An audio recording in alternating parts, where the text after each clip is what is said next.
My name is Angélica. I am 55 years old, young actually, and I live in Brooklyn, but I was born in Panama City, Panama, and I come from Panamanian, strong Panamanian heritage. I'm an attorney, real estate attorney. I've been an attorney for way too long, 25 years plus. I was diagnosed with endometrial cancer in December of 2022. At that time, I was 54 years old. It was December 23rd, 2022, right? A few days before Christmas. I was moving and getting ready for the holidays, and I was diagnosed. My doctor called me, and the unexpected was, you have cancer.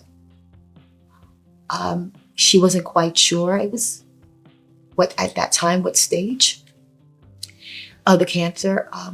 But one of the beautiful things about my doctor, it was a Friday evening also, and she said, I'll stay on the phone with you. She goes, I'll stay. Ask me anything. We can talk this through. And so, I mean, it was a shock, obviously. It was surreal for me, things I thought about, am I going to die? Is the first thing. Am I going to die? What am I going to do with my parents and my family?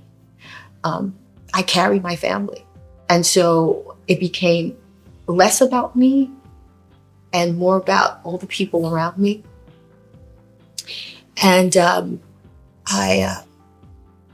my doctor kind of brought me back to, this is you, right? And so you can't right now put a pause on that, put a pin on that. We talked a little bit about what to expect. She highly recommended surgery.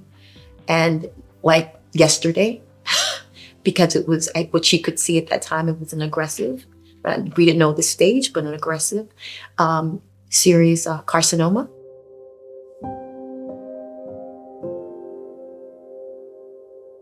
I think in terms of thinking about the journey, I had signs. For me, one of the first things that happened was I had spotting. And this was spotting during the spring of 2022, I noticed. One day, it didn't happen the next day or the day after, maybe a couple weeks after. It wasn't on a continuous basis. So it was, that's interesting. Note to self. I still didn't call the doctor immediately. A second time, maybe even a third time. And it's really, like I said, it wasn't something that was happening each day. I said it's time, and it was just about that time when I needed to see my primary care physician and my GYN. I typically schedule them around the same time, once a year. And and another thing that started to happen, I started to lose weight. And I wasn't trying to lose weight at all. So I'm not a person that jumps on the scale, but my clothes was moving around. And so that was now enough. I contacted my doctor to make an appointment. And that was in August of 2022. Unfortunately, the next appointment was in November. It was just like we're fully booked. And if there's an emergency, you can go to the emergency room. A bit disconcerting, frustrating. I called every day for about a month. Is there an open appointment? No, we don't have anything open. There are no openings. November. So in November, after Thanksgiving, I went to my gynecologist. And I've been seeing her for many years. Black women will be affected by endometrial cancer. It's usually caught in the later stages and harder to treat, and then subsequently death. And why is that, right? Why is that happening? Our marginalized community healthcare. Are we heard? I think that I am so blessed and so fortunate, because one of the things for me is that I've known my gynecologist. I've been with her for over 20 years. And from day one, I was very clear that I know we go through your examinations, but I had always had a list of things that was going on. And I was like, this is me, and I want to talk about it, and I want you to answer my question. I'd like for you to answer my questions, and I don't want to be rushed at all. So that was just me, just being very forward. One of the things that makes this endometrial cancer really a thing where I believe Black women being unheard, I believe there is something to be said about that. But in addition, talking about your lady parts, it's something that you find culturally, it's something we don't want to talk about that. We don't want to really go down there, right? There may be some taboo. And so there needs to be more conversation, that it's not taboo and it's okay. All of that is okay. And I think that that's starting to change. When I think about my mom and grandmother, they didn't talk about that.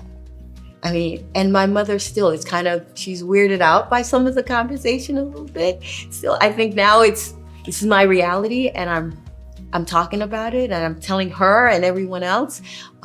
So, spreading the word.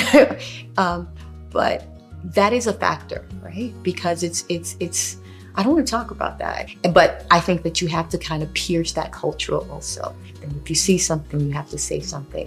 And if it's not normal, you need to expose that. But knowledge is power. So the more information that you have, the more of understanding that there's nothing, it's not embarrassing. You're not a bad person. You didn't do something bad. You didn't take care of yourself, or something that lessen those taboos in certain instances, that you can have those conversations.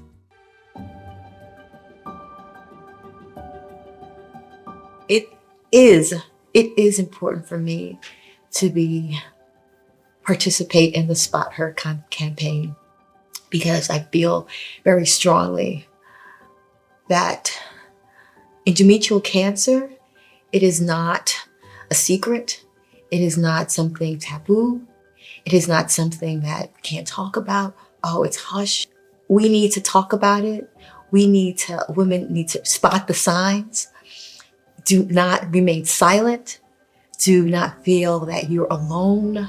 And so Spot Her, that's what they're doing, is really it is just not their other cancers, yes, we hear about, but this is endometrial cancer, that we need to really put a spotlight on it. And there's so many, the faces of endometrial cancer. I mean, Black, white, brown, Asian, there are many faces. So it could be you, it's your mother, it's your grandmother, it could be, God forbid, of course. Spot Her is really shining the light on endometrial cancer, the importance, early detection, and that you can live.